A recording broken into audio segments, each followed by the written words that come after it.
우리가 살펴봤던 예수님께서 부활 승천하시면서 약속하신 세 가지 약속의 첫 번째 약속인 성령이 강림하였고, 그 강림한 성령에 대한 내용을 베드로가 구약의 예언의 말씀을 증거하여서 그것을 확인해주고 있는 그런 내용이 담겨져 있는 본문입니다. 이 구약의 예언의 말씀을 왜 베드로가 인용을 하는 것인가, 그리고 더불어서 그 말씀이 왜 중요한가라고 하는 것을 오늘 우리가 생각을 해보면서, 그러면서 이 말씀을 통하여서 우리가 우리의 신앙적 관계를 정리해 볼 수 있는 그런 소중한 시간이 되기를 소망하는 마음으로 오늘 말씀을 함께 살펴보고자 합니다. 이 앞 시간에 우리는 사도행전을 통하여서 예수님께서 최후에 약속하신 말씀을 살펴보았습니다. 그리고 이제 예루살렘의 교회가 세워져 가는 그러한 과정을 우리는 성경에 기록된 내용을 통해서 목도해 가고 있습니다. 왜 예루살렘의 교회가 세워지는 것인가? 그리고 왜 그 예루살렘의 교회를 통하여서 소아시아 지역에 복음이 증거되어지고, 그리고 그것이 결국은 땅끝이라고 얘기했던 로마와 스페인 지역에까지 복음이 증거되어져 가는 것인가? 그러한 사건들이 담고 있는 의미와 뜻이 무엇인가? 사실 우리는 이걸 지금 살펴보려는 것입니다. 성경은 그것을 무엇으로 말하고 있는가라고 하는 것을 우리가 확인을 하려고 하는 것이죠. 일반 사회학자들은 그러한 것들이 어떤 사람의 어떤 열정과 노력으로 인하여서 이루어진 것이다 라고 이야기하기도 합니다.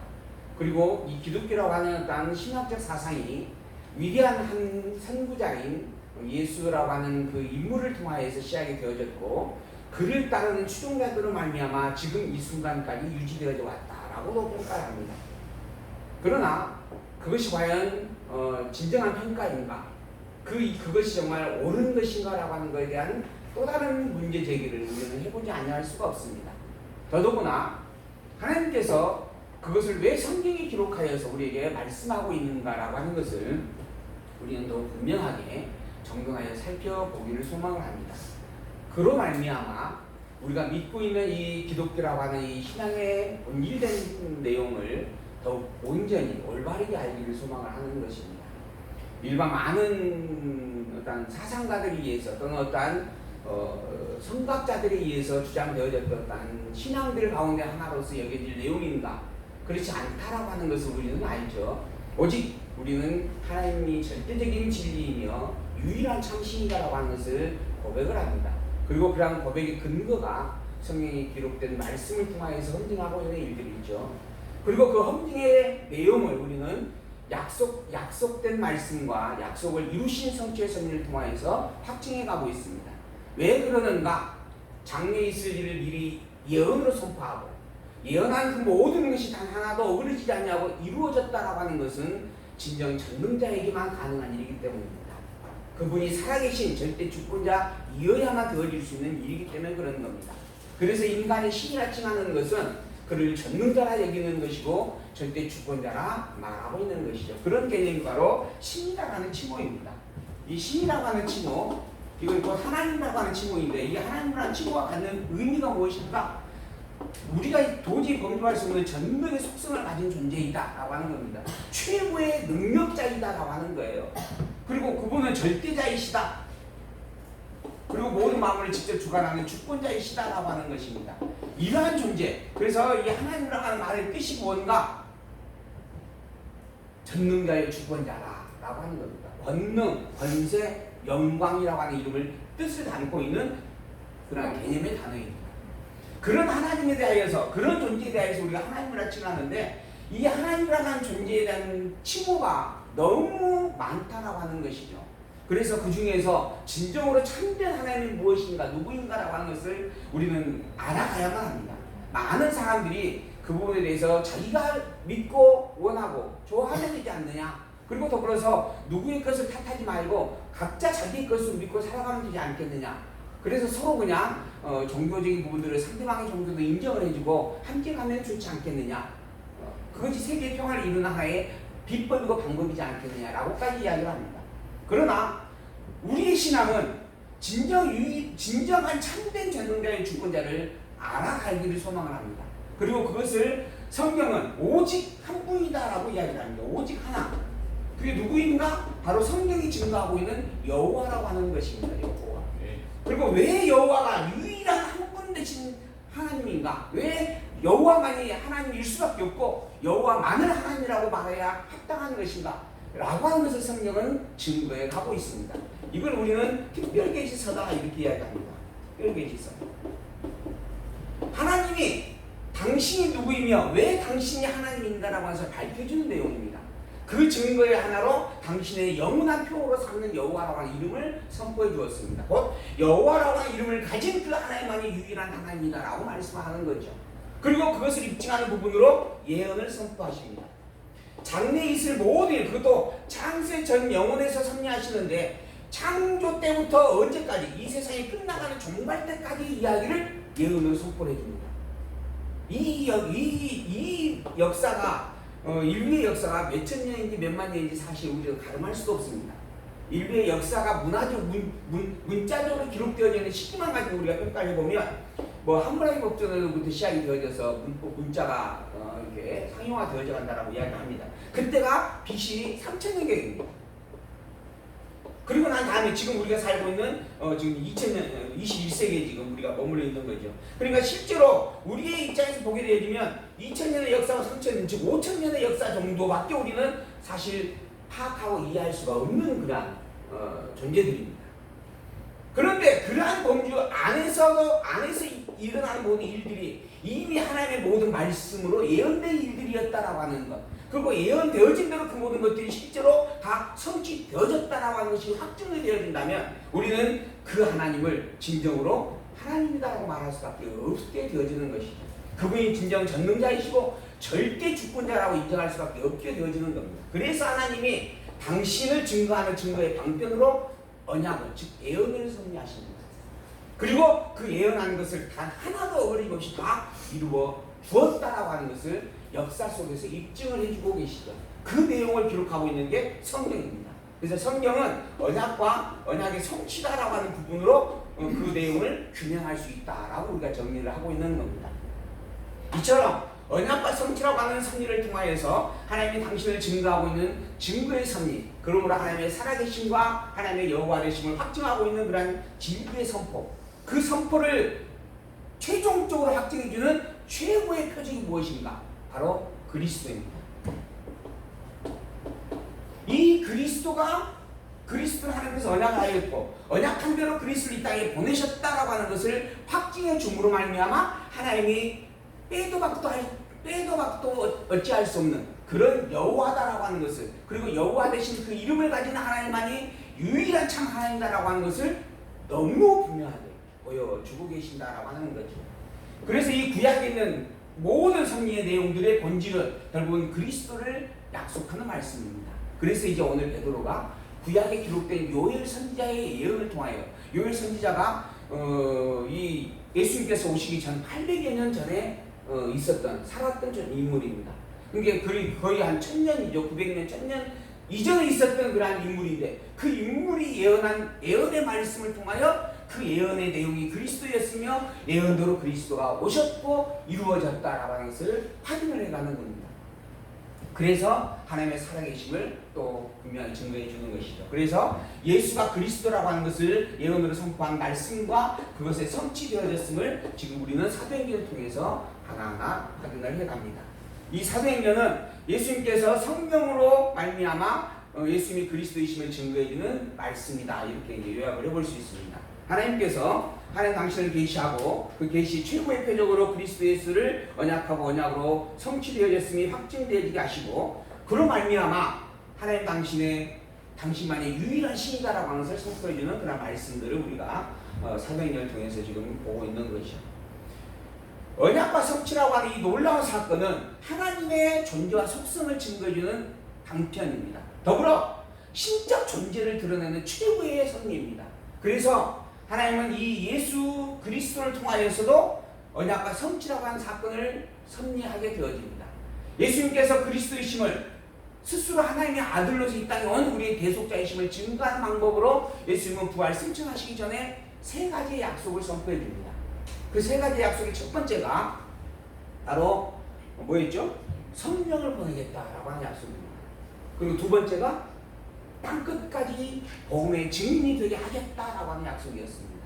즉 교회를 세우게 하고 그 교회를 양육하게 하고 그 교회를 굳게 견고하게 세워서 진리 싸움에서 승리하는 자가 되도록 해주겠다라고 하는 약속이었습니다. 그리고 난 다음에 세 번째 약속이 다시 오시겠다라고 하는 약속입니다. 이 약속을 해줬던 내용이 바로 사도행전 1장 1절에서 11절에 기록되어 있는 말씀입니다. 우리가 이 앞 시간에 보았던 내용들이죠. 그리고 난 다음에 이제 두 번째로 예루살렘의 교회가 세워져 갑니다. 역시 복음을 땅끝까지 증거하게 하겠다라고 하는 약속이 시작되어지고 있는 선인 것이죠. 이러한 모든 것들은 예언으로 선포된 하나님의 말씀이 이루어지고 있고 이루어진다라고 하는 것을 보여주는 증거들입니다. 그러므로 말미암아 예수 그리스도는 곧 근본이 하나님이시며 하나님의 아들 되신 존재로서 이 땅에 온 우리의 대속주가 틀림없다. 예수님만이 그리스도다라고 하는 것을 확증을 해주고 있는 내용이다라고 하는 거죠. 그런 내용이 이 사도행전 서두에 담겨져 있는 말씀들이었고 오늘 우리는 이어서 그 말씀에 대한 증거의 사건을 하나하나 살펴가 보도록 하겠습니다. 성령의 세례의 약속, 복음의 증거의 약속, 예수의 재림에 대한 약속의 말씀이 있었고, 자 성령이 이제 실제로 왔습니다. 그리고 왔다라고 하는 것에 대한 증거를 어떻게 하시는가? 요엘 선지자가 800여 년 전에 예언한 말씀을 빗대어서 이것이 바로 성령이 강림할 때의 표적적 사건이다라고 하는 것을 설명의 줌으로 증거합니다. 바꿔 말하면 지금 현재 본문에 우리가 아까 살펴보았지만은 물과 불과 피라고 하는 부분들, 이러한 부분의 섭리에 대한 내용이 성령이 너희들이 왔다라고 하는 것을 보여주기 위한 표적의 사건이다, 증거의 섭리다라고 하는 의미의 내용입니다. 그래서 120명의 제자들이 예수님께서 부활 승천하시고 난 이후에 예루살렘에 모여서 마가의 다락방에서 기도하게 있으며 말씀을 증거하면서, 그리고 베드로의 권면을 통하여서 사도를 누구죠? 가룟 유다를 대신한 사도를 뽑아서 쳐보기도 했던 부분들이 있었죠. 그리고 난 다음에 그들에게 실제로 성령이 강림하여 임재하게 되어집니다. 그때 하늘에서 불의 혀 같은 증거들이 나타나고 보여졌다라고 하는 그런 기록이 함께 있었습니다. 그리고 더불어 이 120명의 성도들에게, 제자들에게 뭐이죠? 방언의 사건이 발생을 하게 되어집니다. 이러한 일들이 모두가 다 이미 요엘 선지자를 통해서 예언된 성령이 왔다라고 하는 것을 보여주기 위한 증거의 섭리였다라고 하는 것을 베드로가 본문을 통해서 이야기를 해주고 있는 그러한 말씀의 내용들입니다. 그래서 이제 1장 12절에서 14절 예수님께서 명하신 대로 제자들과 여자들이 다락방에 모여서 기도하기에 힘썼고 성령이 응한 것이었다라고 하는 것을 분명하게 또한 가룟 유다의 행위를 통하여서 베드로가 입증을 하였고, 그리고 마띠아를 대신해서 사도로 임명을 하였던 그런 사건들이 기록이 되어졌습니다. 그리고 난 다음에 이제 베드로가 설명을 해가는 그러한 증거들이 본문에 있는 말씀의 내용입니다. 함께 보겠습니다. 2장 14절 베드로가 11사도와 같이 서서 소리를 높여 가로되 유대인들과 예루살렘에 사는 모든 사람들아, 때가 제3시다. 이 3시라고 하는 것은 그 유대 시간표로 표현된 내용입니다. 이게 사도행전은 저자가 누구예요? 사도행전의 저자 누가입니다. 이게 누가복음을 기록한 그런 사람입니다. 그리고 이 누가복음에 기록되어 있는 이 배경들은 유대인들의 시간적 개념으로 배경이 되어져 있음을 우리는 살펴보았습니다. 그러니까 이 사도행전도 그러한 유대인들의 시간적 개념으로 기록되어져 가고 있는 것이 틀림없을 일이죠. 그래서 이 삼시라고 그랬죠. 삼시라고 하는 부분은 그들의 시간 아침 6시부터 시작이 되어집니다. 그러니까 9시쯤이다라고 하는 그런 표현으로 생각하실 수가 있습니다. 뭐 12시로 자정으로 보게 되면 새벽 3시쯤 되어지는 건데 새벽 3시에 성전으로 올라간다라고 하는 일이 되어지는 거잖아요. 그러니까는 그 부분에 대해서는 유대의 시간표라고 하는 부분으로 적용을 해서 우리나라로 보면 9시쯤이었다 이렇게 이해를 하시는 게 맞습니다. 너희 생각과 같이 이 사람들이 술이 취한 것이 아니다. 지금 120명의 사람들이 방언을 하게 되어졌습니다. 놀라운 일이었습니다. 더더구나 이 방언이 모든 각양각색의 나라의 말들로 표현되어지고 있었습니다. 그래서 각지에 흩어졌던 사람들이 6월절 절기 때문에 예루살렘에 올라왔는데, 올라와서 그곳에서 무슨 일이 일어났는가라고 함께 모여서 들었는데 각자 자기 나라의 말로 그것이 들려져 왔다라고 하는 겁니다. 이게 너무 놀라운 일이었습니다. 그래서 야, 이 어마어마한 사건이 정말 놀랍다라고 이야기하는 사람이 있었는데, 더러는 또 아니다, 이 사람들이 술에 취해가지고 까불까불하고 있다라고 이야기를 하는 것이었습니다. 그래서 베드로가 설명을 해가는 거예요.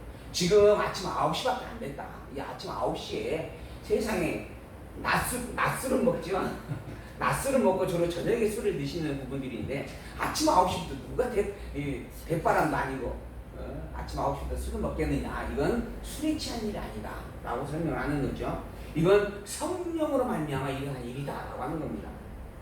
근데 사실 이 성령이라고 하는 부분에 대한 인식들이 그렇게 강하진 않았어요. 그래가지고 성령이 강림하여 함께한다라고 하는 것에 대한 구체적인 증거에 그들이 이제 쉽게 이해할 수 없는 부분이었던 겁니다. 그래서 그걸로 인해서 술이 취했다라고 그렇게 이해를 했던 것이죠. 그러나 이거는 술에 취한 것이 아니고 성령으로 인한 것이다. 그러면서 설명을 합니다. 이는 곧 선지자 요엘로 말씀하신 것이니 일렀으되 하나님의 가라사대 말세 내가 내 영으로 모든 육체에 부어주리니 너희의 자녀들은 예언할 것이요 너희의 젊은이들은 환상을 보고 너희의 늙은이들은 꿈을 꾸게 될 것이다. 이게 지금 요엘 선지자가 그때 예언을 한 말씀이다 라고 하는 겁니다. 그 예언의 말씀이 아까 말씀드린 것처럼 800년 전에 있었던 일입니다. 근데 그 예언이 지금 이루어진 일이다. 하나님께서 요엘 선지자를 통해서 예수 그리스도 부활 승천하고 난 이후에 성령을 주겠다라고 하는 약속을 세우시고, 그리고 실제로 성령을 보내준 것에 대한 증거로 있을 일들을 미리 예언해 두었다라고 하는 거죠. 그리고 그 예언대로 지금 우리가 행하고 있는 것 아니냐. 그러니 이거는 술에 취한 게 아니고 성령 강림으로 인한 증거들이다 라고 하는 겁니다. 그때 내가 내 영으로 내 남종과 여종들에게 부어주리니 저희가 예언할 것이요 또 내가 위로 하늘에서는 기사와 아래로서는 아래로 땅에서는 진주를 베풀리니 피와 불과 연기다 라고 하는 거죠. 이게 피와 불과 연기 같은 그런 환상을 보게 된다라고 하는 겁니다. 그런 놀라운 증거들을 너희들이 직접 눈으로 볼 수 있을 것이다 하는 거예요. 그래서 성령이 강림할 때 있었던 이러한 표적들이 결국은 성령을 보낸다라고 약속한 성령이 너희에게 내려왔다라고 하는 것을 보여주는 증거의 사건이었다. 주의 크고 영화로운 날이 이르기 전에 해가 변하여 어두워지고 달이 변하여 피가 되리라. 누구든지 주의 이름을 부르지 않는 구원을 얻으리라 하였느니라. 이게 요엘 선지자가 한 말이다. 너희들 구약 성경을 달달달 외우다시피 하고 있으니 다 알고 있는 말 아니냐. 이 말대로 지금 성령이 왔고 그 성령이 강림한 증거로 우리가 너희들에게 이러한 일을 하고 있는 것이다 라고 이야기를 해주는 거죠. 바꿔 말하면 이 설명을 하는 이유가 무엇인가? 성령 강림에 대해서 오해하고 있는 것을 바로 잡아주기 위한 겁니다. 지금 이러한 일들이 일어나는 것은 성령을 보낸다라는 약속대로 성령이 온 것에 대한 증거다 라고 하는 거예요. 바꿔 말하면 오고 난 이후에 성령이 또한 사역을 하게 되어집니다. 아까 우리가 성령이 오셨네라고 하는 찬양을 불렀지만 성령이 온다라고 하는 부분의 찬양과 더불어서 지금 내가 열심히 간과의 성령을 받을 수 있다라고 이야기하는 부분에 대해서도 오해가 있다라고 하는 부분을 이 말씀을 통해서 우리가 또한 점검해 볼 수 있는 내용입니다. 이 사건은 120명이 모여서 샬라샬라 예언하고 방언하게 되어졌던 이 사건은 성령이 강림한 때에 일어난 사건입니다. 강림의 증거로 보여준 사건이에요. 바꿔 말하면 그 이후에는 이러한 일이 없다는 겁니다. 그래서 성경을 우리가 계속 살펴보게 되어지지만은 이후에 있을 방언의 사건도 이 120명 성도로 말미암아 나타났던 사건하고 다르게 표현이 되어집니다.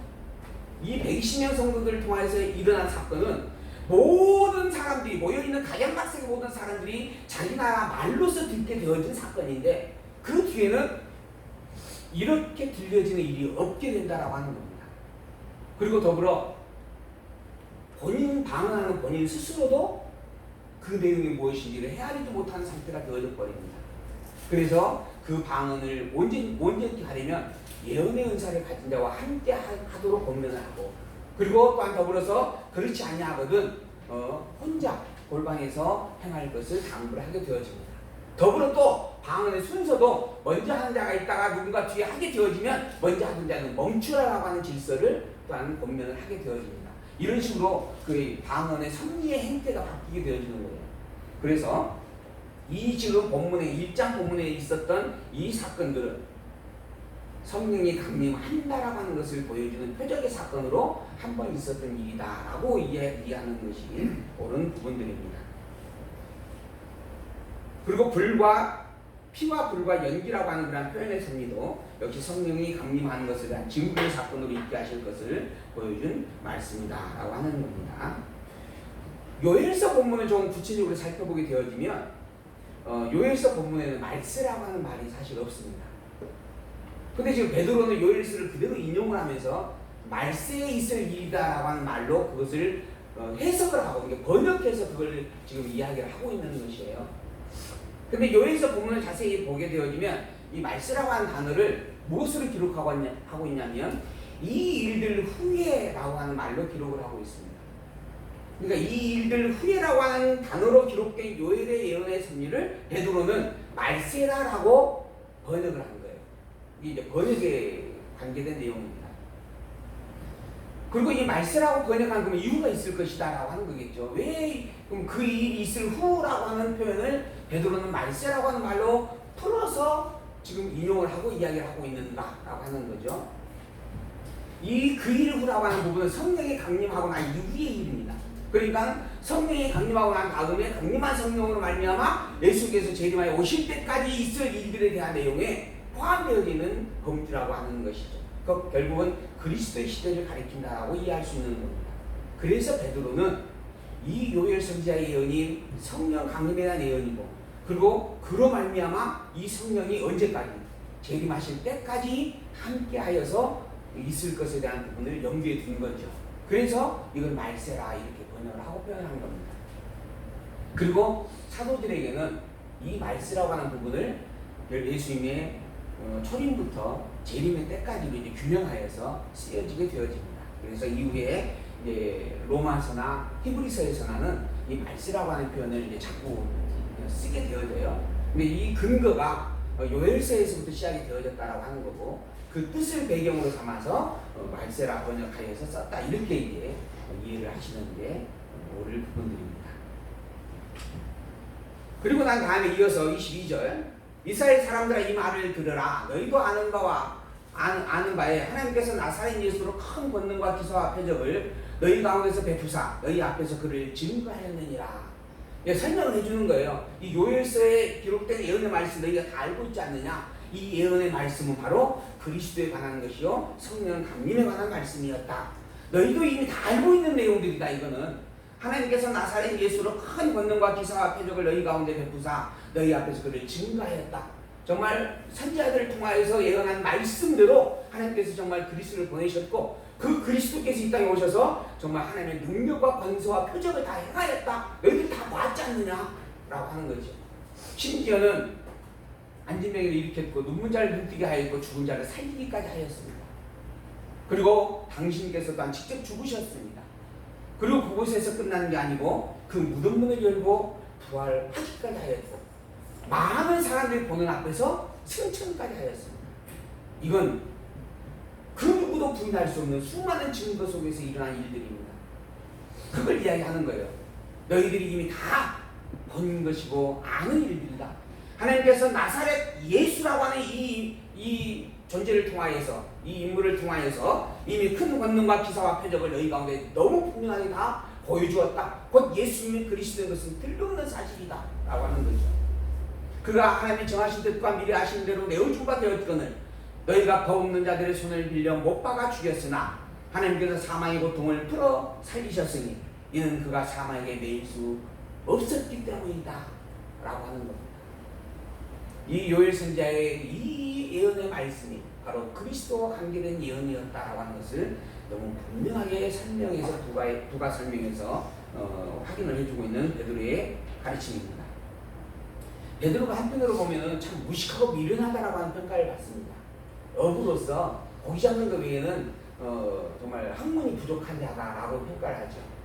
근데 그런 베드로가 지금 이 요엘 선지자 800여 년 전에 기록되어 있는 하나님의 말씀을 지금 인용하면서 그 말씀에 대한 본질을 설명을 해주고 있는 부분을 보면 참 또한 무식하다라고 할 수 없을 그런 부분이 아니겠는가라는 생각도 들었습니다.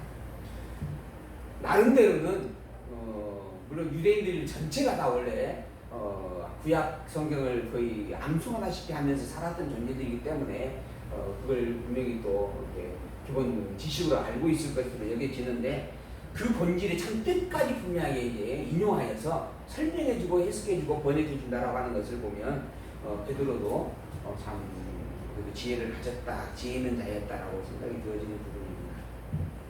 어쨌든 베드로는 분명히 설명을 합니다. 그 모든 내용에 대한 본질이 그리스도에 관계된 것이고 그 그리스도 오시니가 예수님이 틀림없다. 예수님께서 그런 모든 일들을 실제로 다 행하지 않았느냐라고 설명하는 것이죠. 그러면서 이제 25절 다윗이 저를 가리켜 계속해서 베드로가 다윗의 또한 말씀을 다윗의 기록된 구약의 말씀을 인용하면서 설명을 해줍니다. 다윗이 저를 가리켜 내가 항상 내 앞에 계신 주를 배웠으면 나로 요동치 않게 하기 위하여 그가 내 우편에 계시도다. 이러므로 내 마음이 기뻐하였고 내 입술도 즐거워하였으며 육체는 희망에 거하리니 이는 내 영혼을 음부에 버리지 아니하시며 주의 거룩한 자로 썩음을 당치 않게 하실 것이니로다. 주께서 생명의 길로 내게 보이셨으니 주의 앞에서 나로 기쁨이 충만하게 하시리로다 라고 했다라고 하는 것이죠. 이게 지금 10편 16편에 있는 말씀입니다.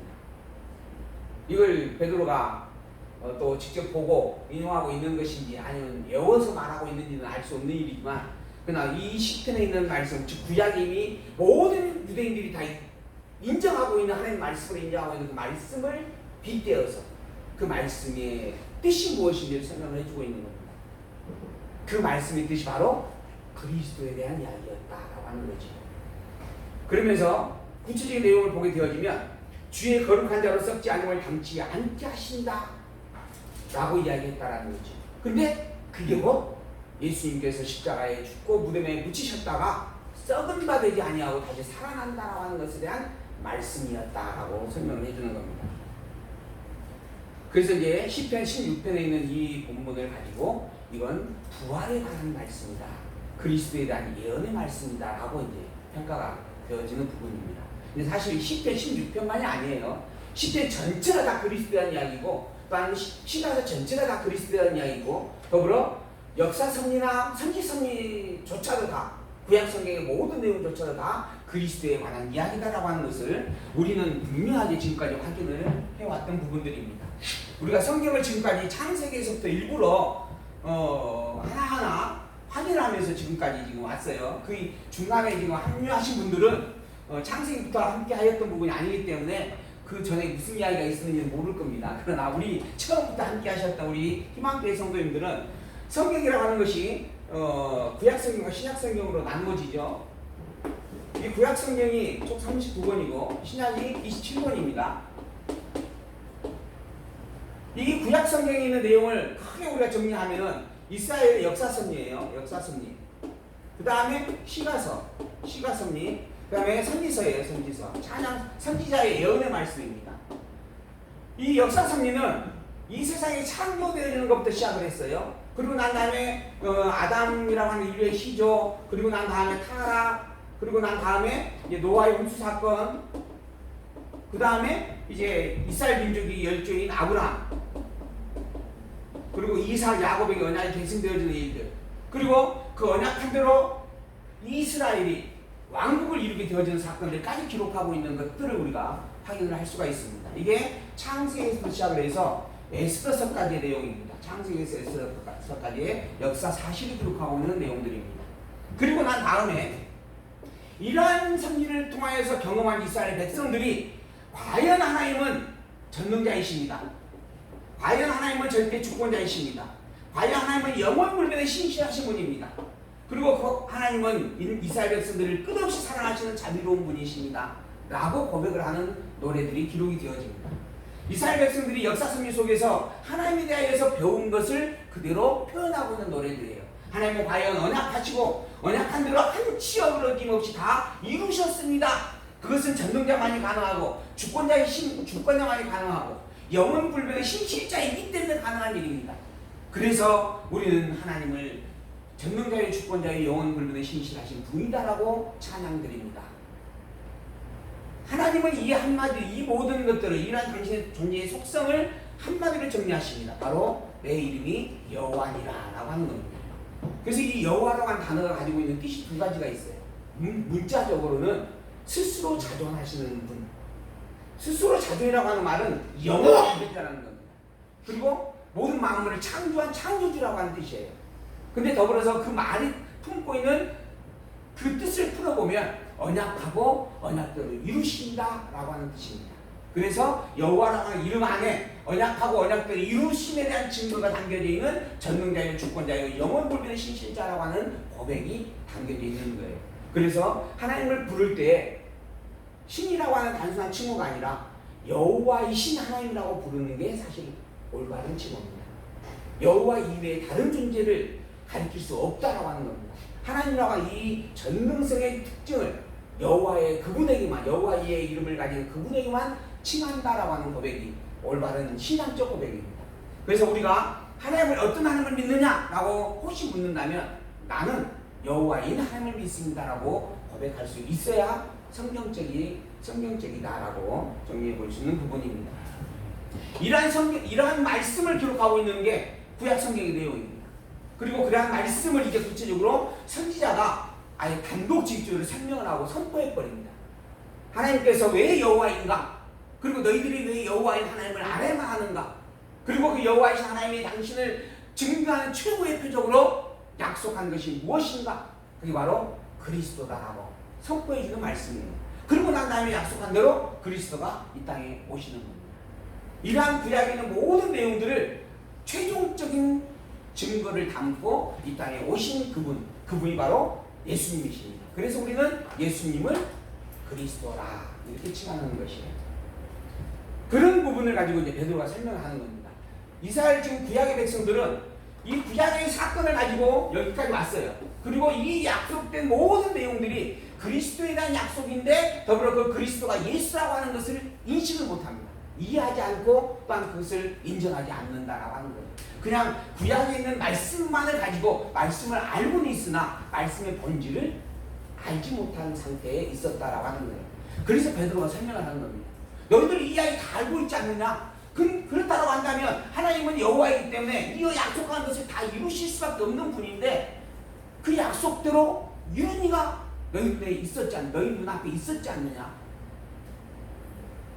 그분은 이 땅에 인간의 몸을 입고 오셨고 그리고 하나님의 권능을 선포하셨고 그리고 스스로 죽으셨다가 살아나기까지 하셨다. 다 하는 일 아니냐? 그가 누구냐? 바로 예수님이시다. 그러니 예수님은 그리스도일 수밖에 없고 그리스도가 틀림없지 않느냐라고 설명을 해가는 부분들이죠. 그래서 지금 본문에서도 요엘의 이야기를 가지고 또한 다윗의 이야기를 가지고 그러한 내용들을 설명을 해주고 있는 그런 베드로의 고백을 우리가 지금 확인을 해볼 수 있는 것입니다. 형제들은 내가 조상 다윗에게 대하여 단도히